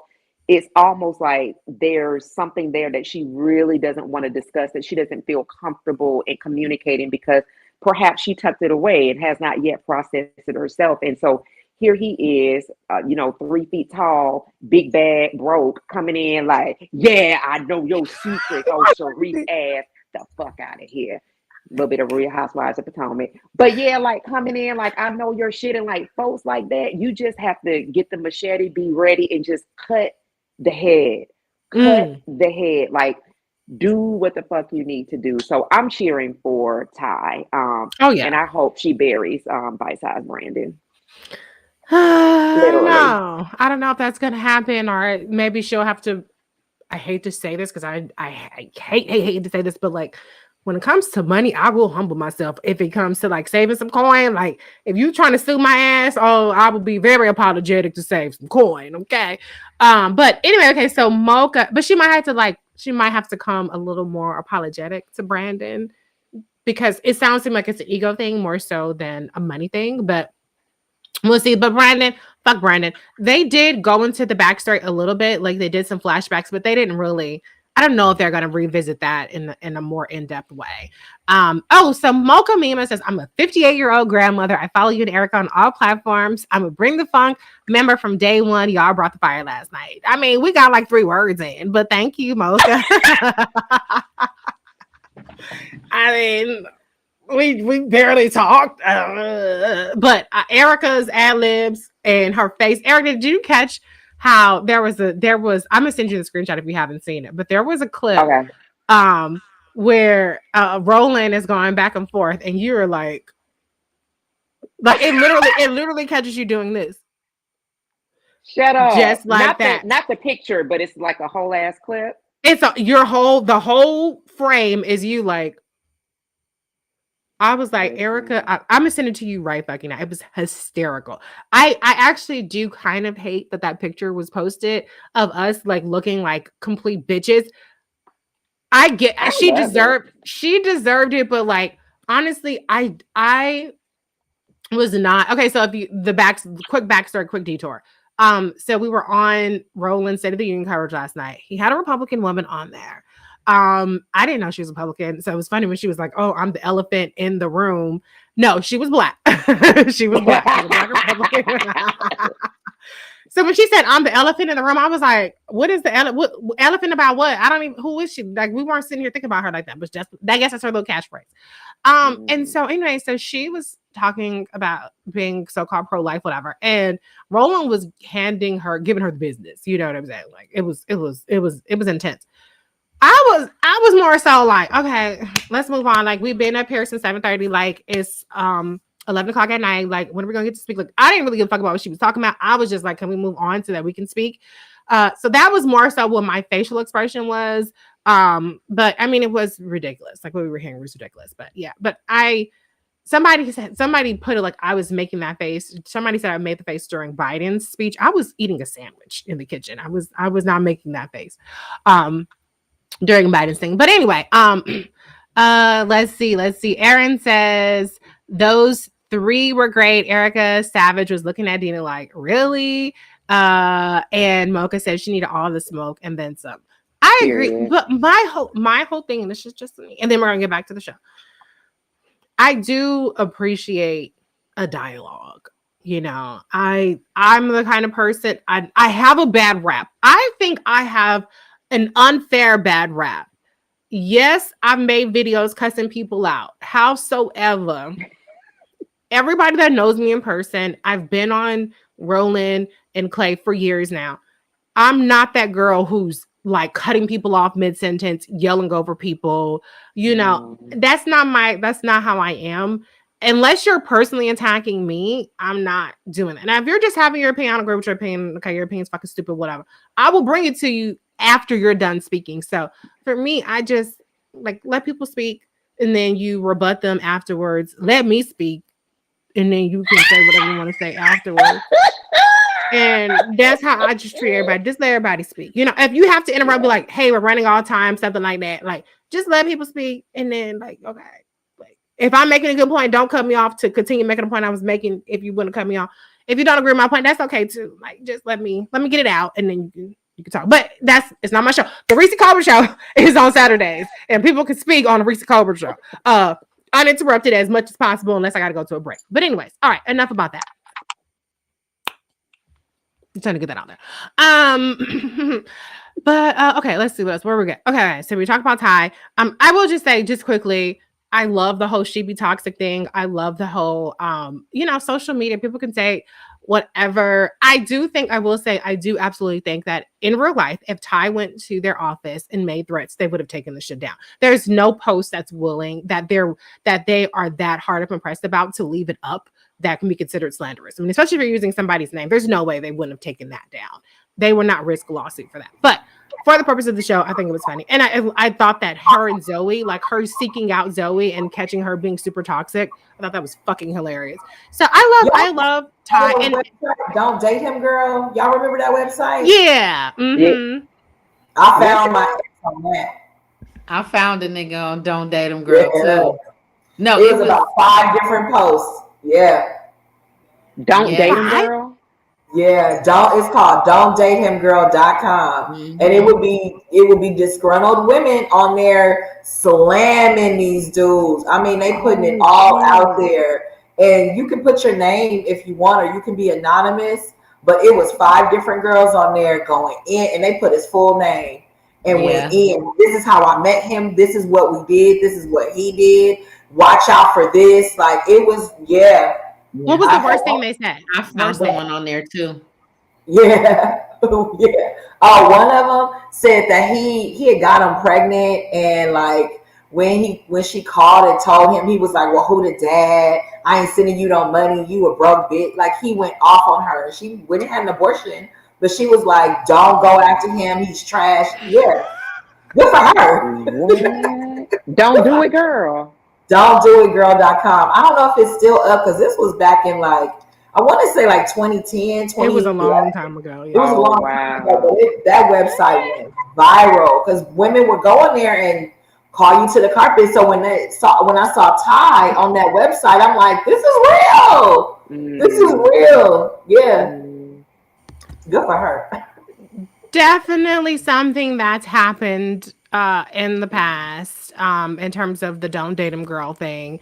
I don't know. I've never like Googled somebody like that.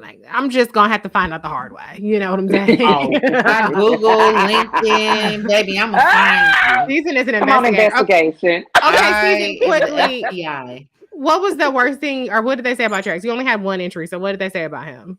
No, so there was a guy I met in Chicago. I looked him up. He had a twin brother. They would run games on bitches. One chick, there was like 3 open court cases against him. Where he was being sued for fraud. He had a child support case. One bitch was suing his parents, nigga. Like, it was some wild ass shit. Well, why are his parents in it? I don't know because he was acting like he had different like when I met him, he was acting like he was acting like some type of producer at MGM Studios. And he told me he owned a restaurant. Girl, this nigga worked for a food delivery service. Good day. Wait, was this the guy who had the Mercedes? Like the one? Oh, I dated a lot of guys with Mercedes. I don't know. I know, but the restaurant thing sounds familiar. But, no, the guy, no, that's a different guy. But okay, like this guy, this the guy who told me he had a restaurant, and instead he was like, oh, let's go to the bar to meet up with my business partner, and then slid me a menu when we got there. And I was like, nah, nigga, we supposed to be going to your restaurant. And he was like, that's why I don't like bitches. They only want me for my money. And I was like, okay, let me go get something on my car. And I left him at the bar. Yes, I looked him up. He had a twin brother. And I would always run into the twin brother and be like, hi, your brother. And it got to a point where his twin brother would deny that he had a brother at all. He got into so much shit in Chicago behind his twin brother. But wow, so at least his twin was it? At least his twin whole scammer, bro. But it was he was on Don't Date Him Girl for sure. And I was like, wow, I dodged a bullet. I got a free tank of gas out of him though. Come on, petrol. Had a whole gas. Like, it was great. That's fucking awesome. Season had the best Chicago dating story. I have a lot of Chicago dating stories. I got my husband and moved the fuck up out of there. He was like, I had the worst Chicago rejection stories. This real quick, 2 seconds. I remember I was at the House of Blues at a party there, and like at least a dozen men that I rejected. I'm not talking about people that like I went on a date and I was like, oh, not for me. I'm talking about people like I did not give my phone number to, like when they asked. And like I felt so uncomfortable because, and I'm not bragging, I'm just saying like there were all these guys that I did not give my number to over the years, and they're all like hawking me. Like to me, I don't know if you've rejected me, I'm like, bitch, you don't even exist. I will not even act like I've ever even seen you in my whole life. But like there was No, the men were relentless. Like if they if they got to her and she said no, they would try and go through me. Like, can you? I still got to figure this shit out. I got to get with your sister. Commodity receipt? Damn. I mean, I guess I did what I did. You know what I'm saying? I don't know. I brought my Cali cleavage and my big ass. And I was skinnier. Yes. I had big tits. I was a lot skinnier in Chicago. So yeah, that was what was popping. But I wasn't as popping as I was because I could have hold out, and that just wasn't me. That wasn't my judge. I celebrate city girls. I'm just not a city girl. I'm a city girl rapper, like in the car, but not like in real life. But anyways, it was so fucking uncomfortable. I was like, damn, I should just fuck some of these dudes, and then at least I could feel uncomfortable for a purpose, you know. But I was like, I've never felt so uncomfortable rejecting people. But blah blah blah. Anyways, that's crazy though. Chicago was a time, but now neither one of us are in Chicago anymore, and we're married, so that's great. Okay. So let's see. Okay, last thing on Ty. What did y'all think about Ty and the puppy and the plant? I love that Ty had this presence of mind to be like, this ain't for me. Like, girl, bye. The plant thing, who was that? Not Rachel True. What was her name? Cree Summer. Cree Summer was fucking hilarious. The way that, Ty tries to haggle the price on the cactus plant, and she was like, now I said she took the cactus plant back, and she's like, now I see why your ass is like single or whatever the fuck. That was Cree? That was Cree Summer. Yeah. Oh, I thought it was Hallie. No, that was all girl from Half and Half. That's not Rachel True? It was Rachel True. Yeah. Oh, okay. My bad. Yeah. So I had it right first. Shit. Right. Okay. So it was Rachel True, not Cree. They kind of look like a little bit, or not, maybe not, but whatever. So Rachel True. Okay, got it. I thought that shit was funny. And there ain't no fucking way she got a garbage disposal that powerful to fuck that plant up that quick. There is no fucking way. If that's the case, that's industrial. You shouldn't even have that in your house. But I thought it was funny. Ultimately, she went back to her roots, which was fucking bitches, like finding the right one who didn't want to catch feelings and it worked for them. So I love that arc. But okay, last but not least, I did not mean to keep you out here this long, but we had to talk about Camille's trifling. It won't be this long next time. So last but not least is my favorite. If you missed it earlier, because there wasn't a lot of people on, breaking news for the second time today.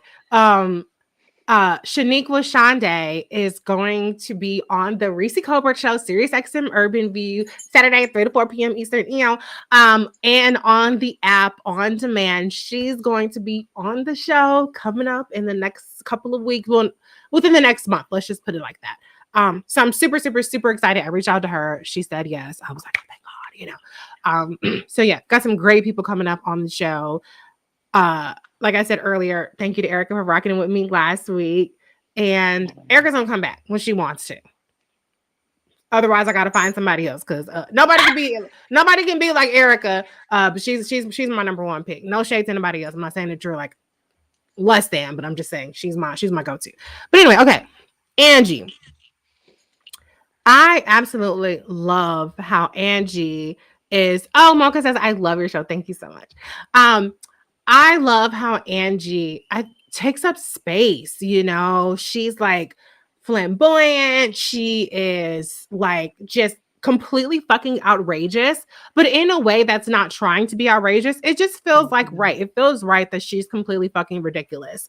And I loved every moment of her. I love how she showed up at the guys. So rewind. Last season, they were doing a play that was a reenactment of Get Out. And she, I guess, wrote a hate mail to Jordan Peele. Jordan Peele got one of the play, had it shut down. And so she shows up to her co-star's house with Plan B and wine. She's like, let's fuck. And he was like, I ain't having it or whatever. I love that she had the foresight to be like, I'm going to show up with some Plan B. But her arc this episode was so fucking great. And I'm just going to say my favorite quote. I had to fuck for some luck. Okay. That to me was brilliant. I'm going to give the first word on this one to, I don't mean this as an insult, but I will say to the most crass one out of all of us on here, Ashley. Girl, let me tell you, I was so fucking proud of Angie when she went back to that nigga house and pretended to be a fucking twin. I was like, oh, bitch, you won. You won. You out here. I love how free she is. She know what she wants. She gonna get what she wants. She don't give a fuck what you think about her. Her outfits was on motherfucking point. She looked great. And she was in there fucking the shit out of them niggas. Them mans was manning, y'all. They was manning. They looked so fucking good on there. I was just like, listen, Angie, bust it wide open, bitch. Do what you gotta do. Enjoy it. Bust it wide open, something. What's that song? Y'all know the song? Or no? Yes. She was getting that carpet munched the fuck on. I loved it. I loved it, y'all. I loved it. Because it really, honestly, it is not often that you are able to see a Black woman in that space, in that attitude, just be whatever they want to be and be free. Like, I mean, she would get called a hoe, easy. She would get called a hoe. She'd get called all types of names and say that she's worthless because of how she out here with these niggas. And the fact that she just don't care. When she showed up with that Plan B, I was like, oh, you trying to be my spiritual animal over here. Like, you doing it. Because you out here fucking, but you're responsible, you know? Good for you. That's all I kept saying. When she came back, when she came in there and she fucked one dude, then saw the roommate in the living room and was like, oh, I gotta give me some of that. I'm like, yes, I want to see you get some of that. I want you to win, girl. Go home, get a new outfit, get a new wig, and come back over here. She did. When she did it, I was done. I stood up, clapped for her. Good job, girl. I can't wait till she's on your podcast. I cannot wait. Yeah, she's it. This season, she not annoying like she was on first season. Because I'm with you, Erica. Why you on this lady couch? This is a nice couch. She ain't got the plastic on it. So you all on here with your skin cells and all that drool on her couch. It was so annoying. But then to see they connected that her being there is really helping Quinn. You know, and she's being that friend for her. I didn't even care that she was still living there eating spicy Funyuns on her fucking couch. Because it was like, there's a purpose for you to be here besides you just being a bum ass bitch. But you, girl, yeah, I stand for Angie. I'm here for it. 10 out of 10. All right. Yeah, there was something in there that I wanted to respond to specifically. She got it munched on her carpet. I'm like, it wasn't that. Okay, you know what it was? Okay. So here's the thing. Okay. So Mocha says, I wanted them to drag that twin thing out. Here was what was so fucking genius to me. So she fucks the one guy, right? But the psychic said that she has to fuck, or she's going to be with the most beautiful man in New York. So she feels like immediately she's hit the jackpot in the nail shop. I love that when they said, oh, Angie, what do you think about that? And they look over and she's already gone, getting fucked in the car. That was brilliant to me. That was genius. I love that. I love that. She wasted no time, right? So she gets there, she gets her back blown out. She's feeling it. She's like, yes, this is fucking awesome.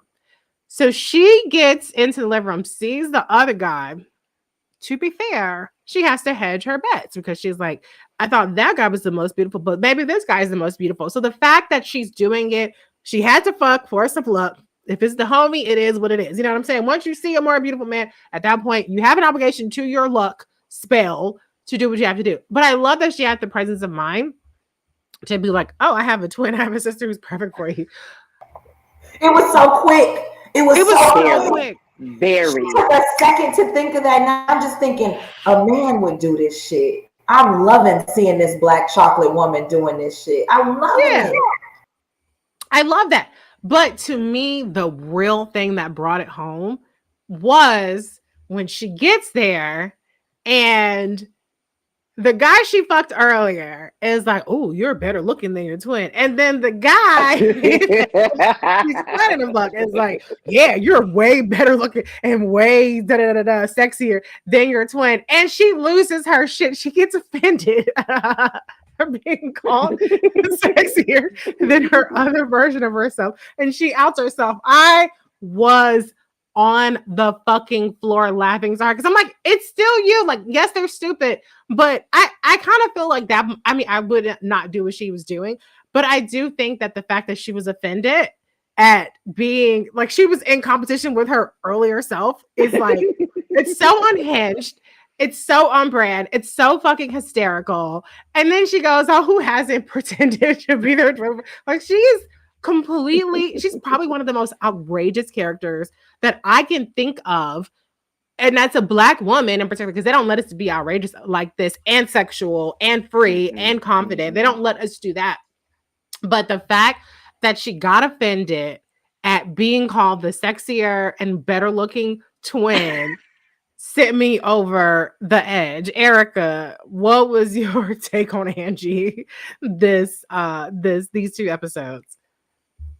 I'm so glad she has all these fine men. Yes. Right. I was just like, yes, roommate.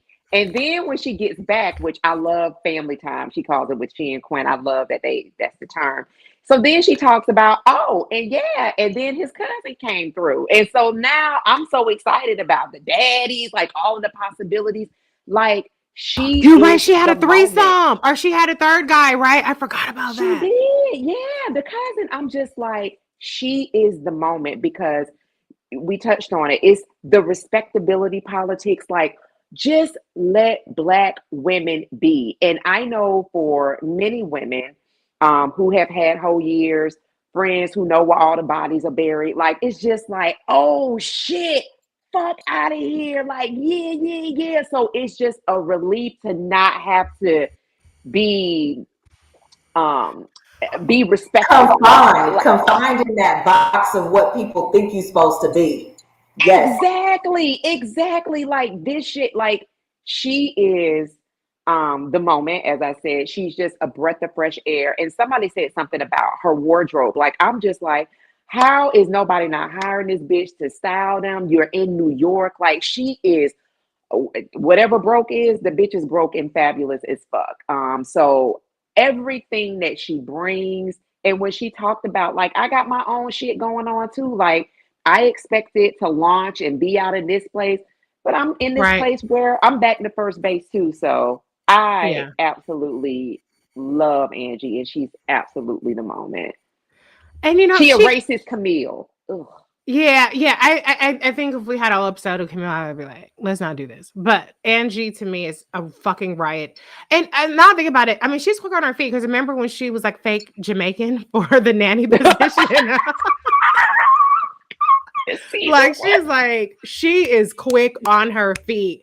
Season, you get the last. Oh, wait a second, hold on, Mocha. Mind you, 58-year-old grandmother says, I remember my whole years very well, some of the best in my life. I know that's right. Ain't that period? I want a story from Mocha. Mocha, give us a quick story. What's your best hotel for? Since we on here, we wrapping up soon. Give us your best hotel. It's a no judgment zone. Nobody knows who you are in real life. Okay. All right. See, but here's my thing. Okay. Look, I celebrate the wholeness of my friends. My only request of my whole friends is be a helpful hoe. if you out there sucking and fucking, then we shouldn't be paying for drinks. We should be able to get in at the club. We should not be having to stand on the sidelines. You should be the kind of hoe that has the hookup. Benefits. A hoe with benefits, okay? If you a broke hoe, if you are a non-hookup ass having hoe, then I think you're doing it wrong. You just out there It's hustling backwards. Hustling backwards. That's my thing. But what if they just want just pleasure? Yeah, just pleasure. See, listen, that's okay, but I think that there's a way of getting pleasure and making yourself useful. Be enterprising, bitch. That's all I'm saying. Because I don't know. One thing about the city girls do not say just fuck. The city girls is like, I'm gonna teach you how to pimp a nigga. That's the end. That's what I'm saying. You can just be out there fucking for free. That's okay. I'm not saying that you gotta prostitute yourself, but I'm just saying if you a hoe, you should at least have some hookup. You should have a hookup with the doorman at the bar, karaoke, something. Uber, you should have some hookup somewhere if you a hoe. That's just my only request. Okay. Sonia says, I may or may not have played the twin game back in the late 80s, early 90s. I know that's right. Yes. Period. I know that's right. Ooh. Oh, okay. Let's see. Ooh. See, this mocha case in point. My best whole years was when I was messing with the train conductor and could travel from Connecticut to NYC for free. Now that ain't that far. However, it's a hookup. It qualifies. The hookup. Did y'all get down on that train? Did you get to blow the horn, baby? Did you get to blow the horn? Was it a train on that train? Come on, Mocha. Give us a little detail. Brown and Pretty says the best years of my life too. Okay. Ooh. And Sharon says I'm the hoe that had me crying after. Come the fuck through, and Miss Sharon. Yeah. Meeting of the hoes has come to order. Meeting of the hoes has been called to order. I know that's right. God, I know that's right. Listen, let's be honest. I don't know if mom's still on here, but our mamas was the original city girls. Okay, they had the rent paid. They got Happy Meals for all kids before they went out to eat. Girl, Mocha said, you already know. I did get it in on the journey. Yeah. Baby, no, that's right. Y'all, I'm just tonight. I'm so proud of this. I hope she gave us a year because I can imagine 1989 on the A train. Oh yeah. Baby, in New York too? Oh my God. It was wild back then. It was wild. Like Smokey Robinson said, he said, I wasn't putting crack in mom's still on. Mom laughing. Mom is still on. Mom is like, I'm not telling on myself, okay? But like I said, that viral video about showing up with a kid's meal for just one kid, even though that didn't happen. That didn't happen to our mamas. That did not. Yeah. Ooh, and Mocha says, and I married that man for Cheers to Mocha. Period. She got free rice and a ring. Now listen here. Mocha did that. You did that, girl. Period. Don't hang this up. She just finished out the damn show for us. That's it. Period. Okay, Season. You get the last word on Angie and on the show. What you got? Okay, Angie, like you said, she is outrageous. She is the moment, but she got some fucking sense about her. She's quick on her feet. She just she is living her life, but she's still gonna get her shit. She's still doing what the fuck she gotta do. So I just really enjoyed every scene that she was in. Like I think last season she kind of irritated me because I felt like they was trying to put her in like the loud broke friend trope, but she really is more like she's really like it's like she practices what she preaches. So she's like the voice of reason, but she also be doing wild shit. And she's just like, hey, this is me. The guy with the tinfoil hat said I need to go fuck this nigga. I'm gonna tell y'all how it is later.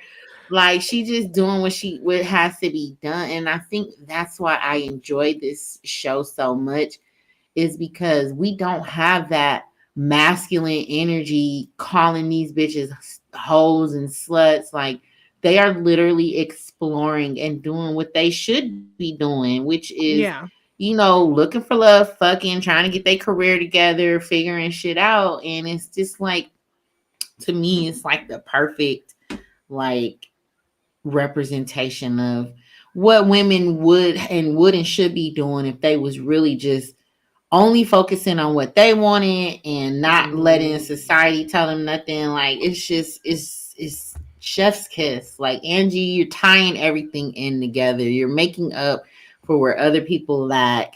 And I enjoyed it. Like I might be seeing a little bit of myself in her.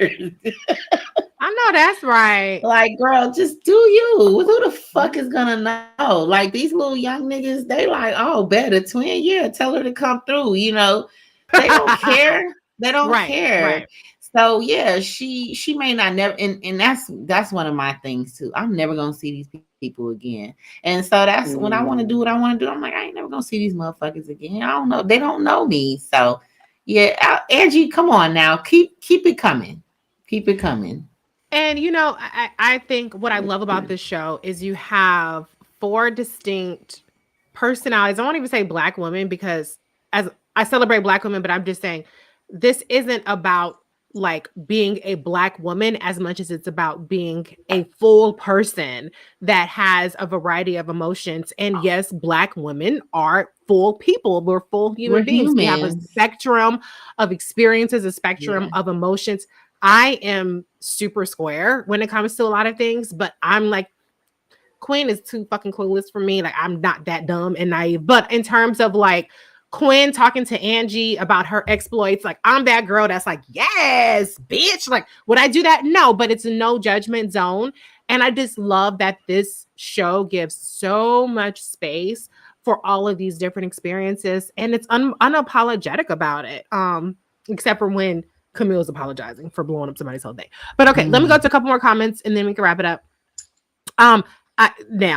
Sonia says, let's not forget about the little dick brother with the big house. Now you know what? There was this doctor. Ooh, okay, last story time. Story time. Go ahead, Lance. I ain't gonna put him on blast for, but child. No, but he ain't watching. So go ahead. Them little itty bitty ones, they need to. It's a lot going on with them, and you just be like, no, baby, you talking too much. You running your mouth. This is a transaction. Like, come on. And he was doing the most. Like, he was doing the most. The doctor or the character? Both. I relate to that, and I was like, Angie, yes, read him because this is going too far. He's doing too much. She's doing too much. But what I appreciate about that is that Angie's a practical bitch. You know what I'm saying? She's like, hey, this works in this circumstance. I'm going to look past little dick boy because he has a fucking amazing house. I could be homeless soon if things work out with with Quinn. And so I'm just being practical here. And it's like, you know what it says? It's like no good deed goes unpunished. Like you try to give a motherfucker a bone. You try to spare his feelings. You try to take it easy on him and not bust his bubble because you're being practical. And you're like, well, I have this and another. Because you want to be nice. You're still a nice person deep down. Yes. You know what you're there for, but you're nice. And then the motherfucker has the audacity to sit up there and tell and her say that she needs to go get her shit tightened up. Now you know what? I was ready to fight. Now you know what? Let me tell you something. Ashley, go ahead. You are a little dick ass nigga. Who the fuck you talking to right now? That's the first thing that came out of my mouth. Like, who are you talking to? Exactly. The audacity. And it's like, okay, do you watch porn? you see that your shit's You small, see right? it? You see Oh, you Like see you this. can't be very this clear. oblivious if you watch porn and you see that theirs touch their knee and yours touch right under your fucking what's the little V line? You not going nowhere, bro. Yours not even sitting on top of your fucking balls. And you sitting here talking about me. But I like the fact that they show her giving him grace Yes. because they always act like black women stay coming for him or like we always got something to say. No, she gave him grace, even though she was trying to get a spot to stay at. She gave him grace. And then he comes and says this irrational, fucking disrespectful ass comment and then tried to sugarcoat it like, well, it's not that bad and this is all you have to do. Like, nah, bro, you're telling me that I got a loose pussy? Is that what you That shit was worst thing loosey you goosey, tell a fucking nigga. woman. That shit was shit is wild. That was wow. wild to me. Yeah, I was ready to fight. I about fell off my couch. I said, "Now I know this ain't going where I think it's going." I thought he was gonna tell her like, you need to take an extra shower. This nigga said vaginal reach. I said, you know what? The audacity. Now, okay, very last inappropriate question. I'm not saying that you had relations and you have to say this after the fact, but has there been any circumstance, whether you have been involved or not, where you had to tell a man that he has a little dick? Okay. Yeah. Oh, yeah. Absolutely. Erica, tell us. Oh, yeah, I was cutthroat. Yeah, I was cutthroat. Yeah. Well, what did you say? Why? I was like, I'm getting the fuck up. Because I literally said that he was so hurt. He was so hell-bent on cooking me breakfast and all. I was like, there are no plans because there was no pleasure. I got the fuck up. 4-5 pumps and this. Oh no! Politely, I will shower at my house and pray. Good night, sir. He was so upset. I really did hurt his feelings, but that didn't count. It don't count. It just don't count.